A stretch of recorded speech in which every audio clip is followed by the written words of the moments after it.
Qui pense ici que s'il y avait plus de femmes au pouvoir, dans la vie, dans la société, dans les associations, dans l'économie, dans la politique, ça irait mieux dans la société?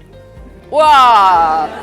Pratiquement tout le monde a levé la main. Merci, vous êtes au bon endroit, au bon moment. Quand on est dans des mondes durs et qu'on est sensible, on se protège, on fait au mieux dans un monde qui n'est pas fait pour nous. Vous avez dû vous rendre compte, surtout si vous êtes dans des positions de leadership, que très souvent, le pouvoir au féminin, c'est un mot tabou. C'est souvent associé, et ça les femmes qui dirigent des entreprises, des associations, des institutions le disent, elles ont une image négative. Nous, les femmes aussi, on colporte les stéréotypes sur les femmes.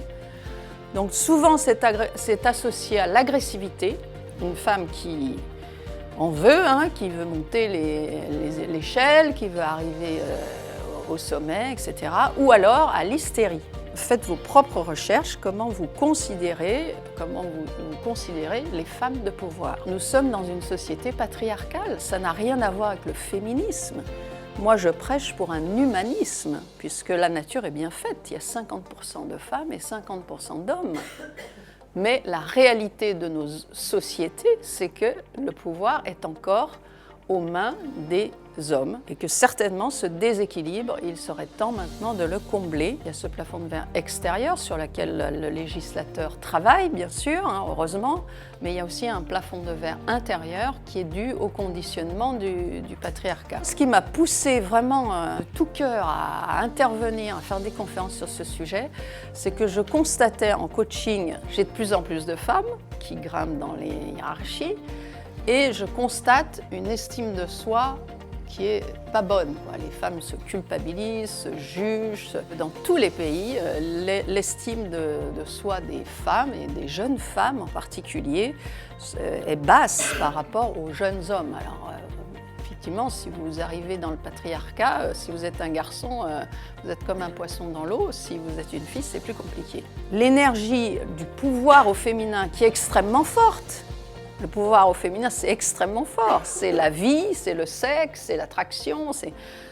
Mais le patriarcat, il faut qu'il canalise ça. Donc, il va l'utiliser dans des images pour attirer le désir des hommes comme des femmes et les frustrer derrière pour servir la société de consommation. Les femmes ont plus tendance à partager le pouvoir, à inclure d'autres personnes, à célébrer une victoire comme une victoire d'équipe.